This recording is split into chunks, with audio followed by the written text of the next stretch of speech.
Olá, tudo bem? Eu sou a professora Patrícia Viana, sou professora da área de linguagens e o tema da nossa aula é um passeio aí pela pós-modernidade. Começando em 1945, com a terceira fase do modernismo no Brasil, em que a gente tem três grandes escritores como Guimarães Rosa, Clarice Lispector e, claro, João Cabral de Melo Neto. Por que a gente começa por eles?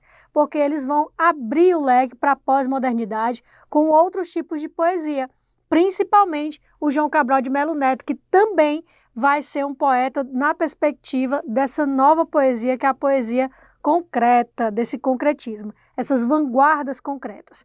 Nesse período ainda, em 1943, antes disso, né, da geração de 45, a gente tem aí o Nelson Rodrigues, com a publicação de uma das obras mais conhecidas dele, que é Vestido de Noiva, que trouxe no Vestido de Noiva, né, no caso da peça Vestido de Noiva, uma outra perspectiva, três planos no teatro, que ainda até então ninguém tinha testado. E ele já conseguia, claro, dentro, né, do seu contexto e também da direção do Ziembinski, a possibilidade dos três planos no teatro.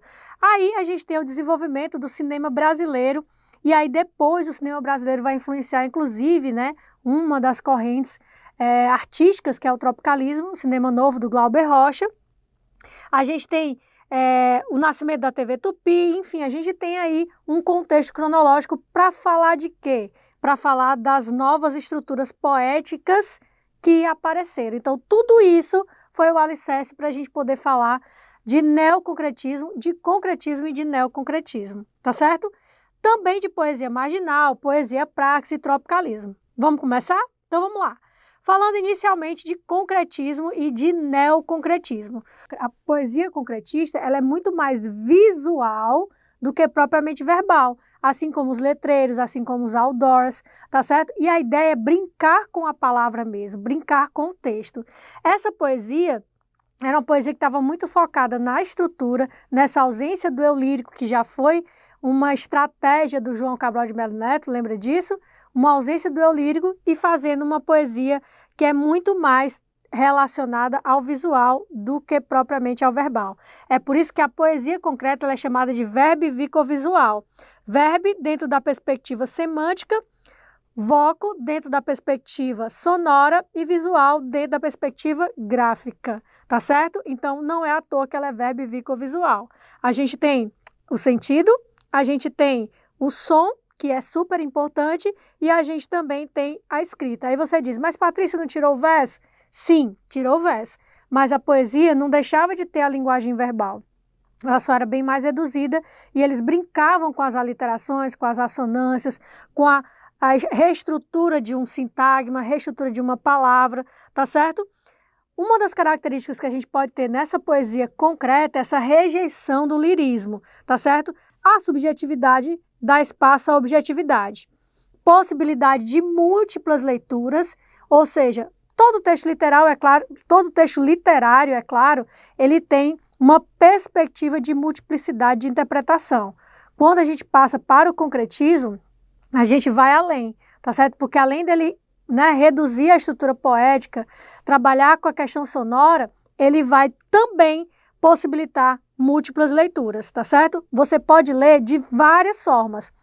Da esquerda para a direita, da direita para a esquerda, de cima para baixo, enfim, de qualquer lugar, tá certo? Por quê? Porque o objetivo também era fazer com que a poesia coubesse no papel inteiro.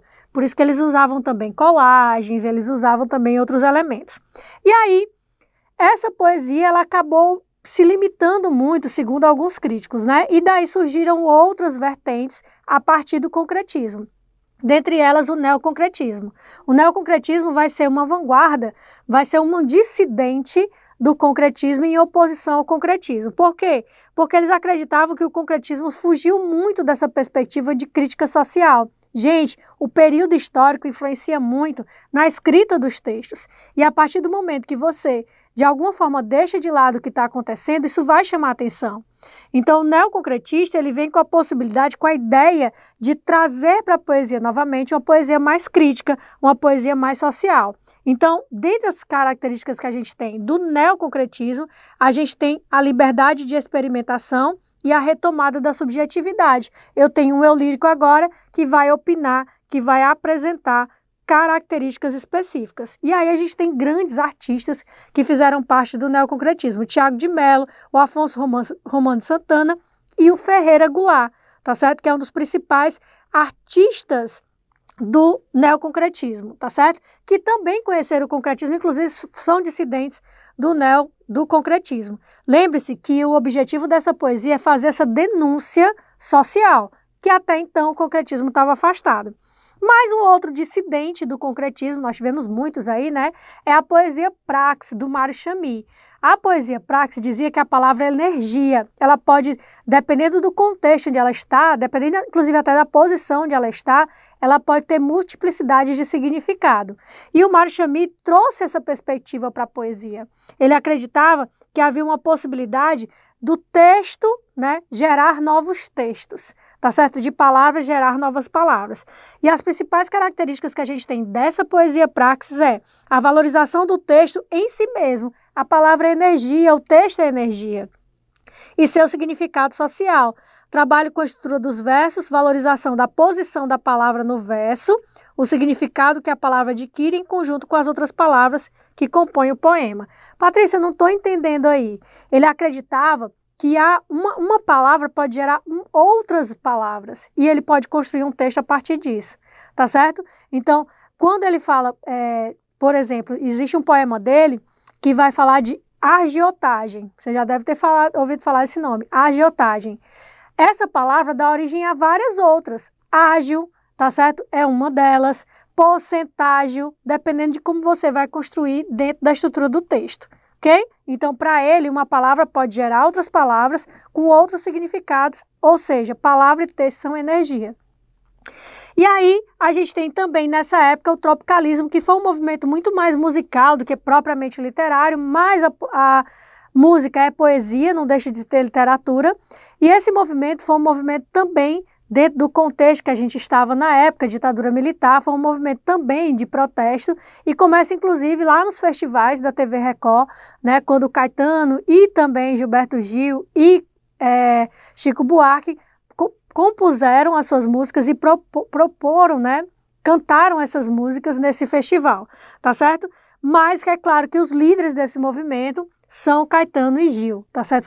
Foram eles que criaram.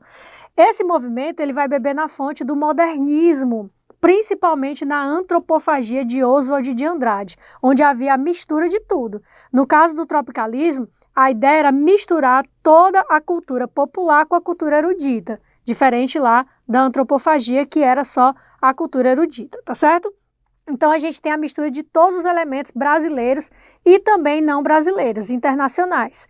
Então, tudo era possível dentro da música tropicalista.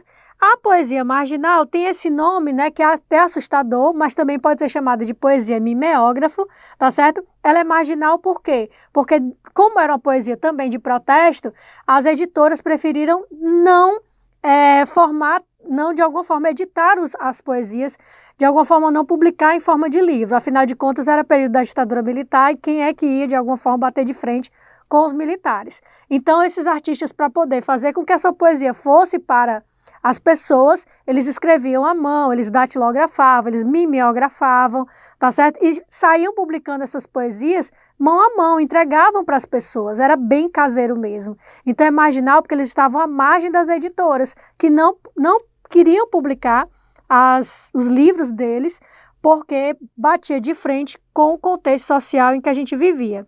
E o que é que a gente tem nessa poesia? Linguagem coloquial, muita crítica, muita ironia, tá certo? Incorporação das inovações dos primeiros modernistas e uma poesia visual também. Dessa poesia marginal, a gente tem muitas pessoas conhecidas, como o caso do Paulo Leminski, o Chacal, Ana Cristina César, o Ali Salomão e outros também, tá certo? E ainda hoje, muitos artistas, eles bebem na fonte dessa poesia marginal, sim, e da poesia concretista, tá certo? Espero que você tenha compreendido. Bons estudos e até a próxima!